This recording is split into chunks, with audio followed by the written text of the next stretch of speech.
niwabona ugiye kubaka urwawe ukabona biratevye kuronka umwana, urindire wihanganye kuko n'isaha y'Imana izoba itaragera. Ndakubwiza ukuri, igihe kizogera nawe uririmba indirimbo y'ishimwe Imana imaze kuguha ico wayisavye. Mw'isengesho rya Hana havuyemwo Samweli, no mw'isengesho rya Sara havuyemwo Isaka. Abo bose bari abantu bagiriwe ubuntu n'Imana bamenyana nayo, ariko bari bafise igeragezwa kuko ntibari bwigere babona ikibondo mu migongo yabo. Bari bakirindiriye isaha y'Imana kwigera. Mu gitabo ca Bibiliya yera muri Samweli wa mbere igice ca mbere cose bene igice ca kabiri kugeza ku murongo wa 11 tuhasanga inkuru y'ivuka rya Samweli kugeza ashikirijwe Imana kugira ngo ayikorere. Uyu munsi reka tuvuge kuri Hana, Sara tuzomuvugako mu nyuma. Twagomba rero tuvuge ku vy'iki gitabo c'uwavugishwa n'Imana Samweli. Iki gitabo ca Samweli citirirwa Samweli nyene kandi niwe avugwa muri co.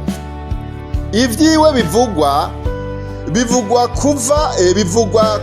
kuva mu bwana bwiwe kugeza apfuye. Igitabo ca Samweli wa mbere n'ica Samweli wa kabiri muri Bibiliya y'Abaheburayo cari igitabo kimwe, ariko vyarahindutse mu mwaka w'1517 igihe bariko bariga Bibiliya mu nama. Ubu rero kimwe cose kiri ukwaco. Bamwe babitazira ngo ni ibitabo vy'intango y'ubwami canke ngo ni ibitabo vy'ubwami. Iki gitabo ntituzi uwacanditse, ariko bamwe iyo basomye igitabo c'Ingoma ya mbere ku murongo wa 29 igice ca 29 ku murongo wa 29 havuga ngo biranditswe mu vyadonzwe na Samweli. Aho rero baca biyumvira ko ari Samweli yoba yaravyanditse, ibisigaye bikamaririzwa na Natani na Gadi. Igitabo ca Samweli wa mbere coba canditswe nko mu mwaka w'1000 Yesu Kristo ataravuka.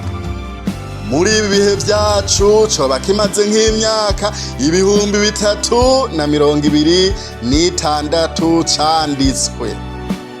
Samweli yari umuhungu wa Elukana yavyaye kuri Hana. Uwo Hana yari ngumba, maze asaba umwana Imana afise intuntu mu mutima. Ivyo turabibona mu gitabo ca mbere ca Samweli igice ca mbere ku murongo wa 10. Imana yaramwishuye, igihe kigeze asama inda avyara umwana w'umuhungu amwita Samweli. Izina Samweli risobanurwa ngo Imana yishuye. Uwo mwana Samweli amaze gucuka bamushikanira Imana nk'uko Hana yari yarabisezeranye. Vyo tubisoma mu gitabo ca mbere ca Samweli igice ca mbere ku murongo wa 11. Bene data nshuti mudukurikirana kuri runo rubuga rwa Sabanerwa TV, turabashimira cane mwese, Imana ibahezagire. Turabona ingene mudukurikirana cane cane abari mu Burundi, abari mu Rwanda, abari muri Kenya, muri Zambia, muri Congo, muri Etats-Unis, Australie, Thailand, Canada, mu Bufaransa, muri Belgique, mu Bushinwa, eka mu migabane yose igize isi, abari Buraya, abari muri Amerika, abari muri Aziya, nuko abari muri Oceania uko mugenda mudukurikirana turabibona kandi Imana ibahezagire cyane. Twagomba tubasabe rero abo batarafyonda rya jambo ryitwa sabone riri ngaho munsi ya video muraribona mu mabara yirabura yandikishijwe yanditswe mu ibara ryirabura handitse ngo sabone, abumva icyongereza handitse ngo subscribe. urifyondeko hacaza akantu k'akazogera nako nyene ucugafyondako ubwira kabiri. Nukuvuga ufyonda sabone haje kajya akantu kameze nk'akazogera nako ucugafyondako uzoba uhejeje kwiyabonesha.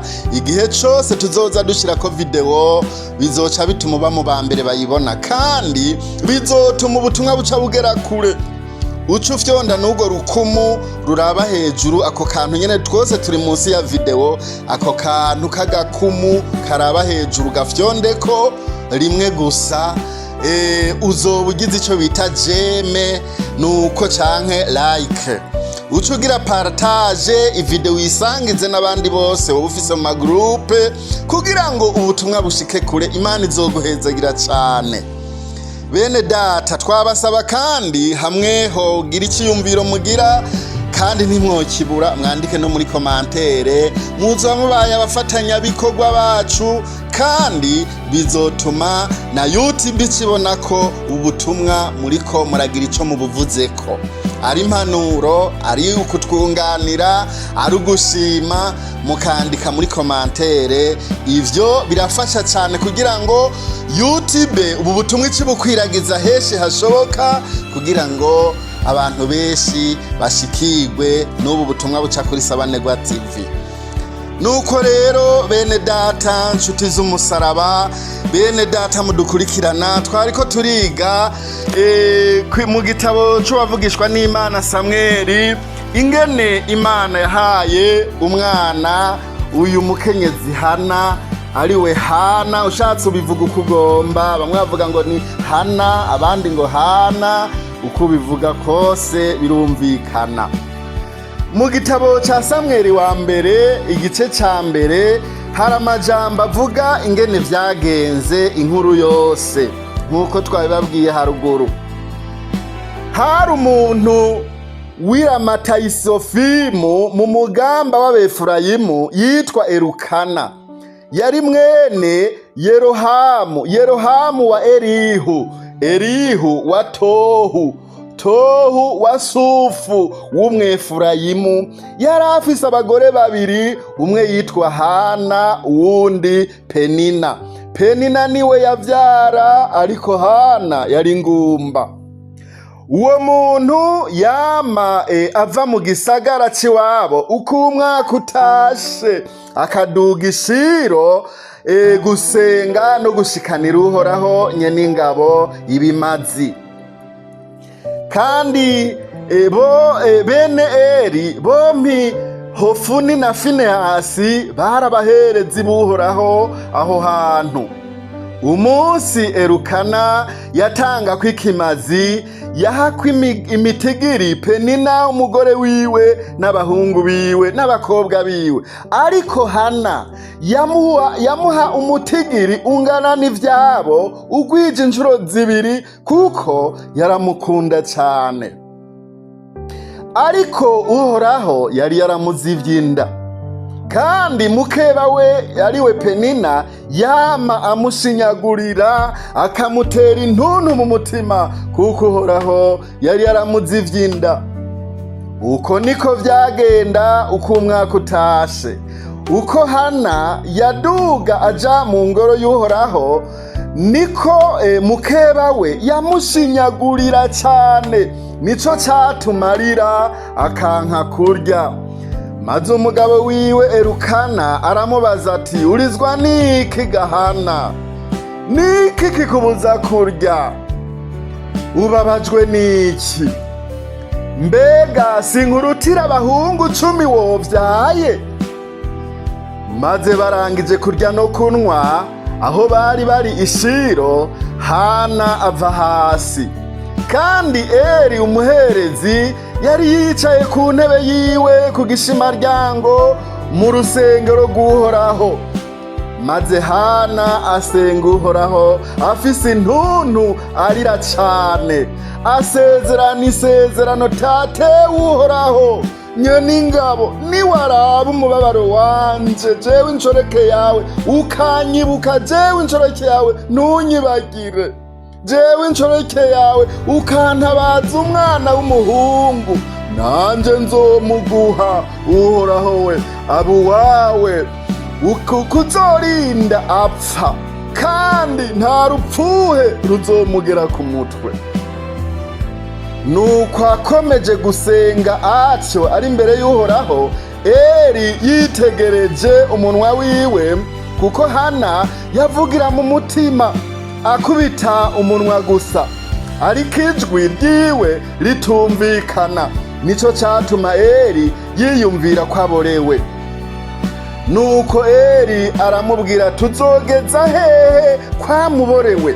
Genda uhebe iyo vino yawe. Ariko Hana aramwishura ati, oyaye mwami wanje, ndi umuntu yabonye amahano, erega nta vino nanyoye canke ikiboreza, nariko ndasuka amajojwa yanje imbere y'Uhoraho. Ntugire ngo ndi umuntu w'umunyangeso mbi, kuko aka kanya kose namye mvugana umubabaro n'amaganya bindengeye. Maze Eli aramwishura ati, nuko niwigira amahoro, Imana ya Isirayeli guha ico wayisavye. Amen, amen. Nawe aramwishura ati, numpangaze jewe inshoreke yawe. Maze uwo mugore arigira, araheza ararya, ntiyasubira kwiraburaniga ukundi. Bukeye barazinduka baja imbere y'Uhoraho barasenga, bahejeje barataha basubira iwabo i Rama.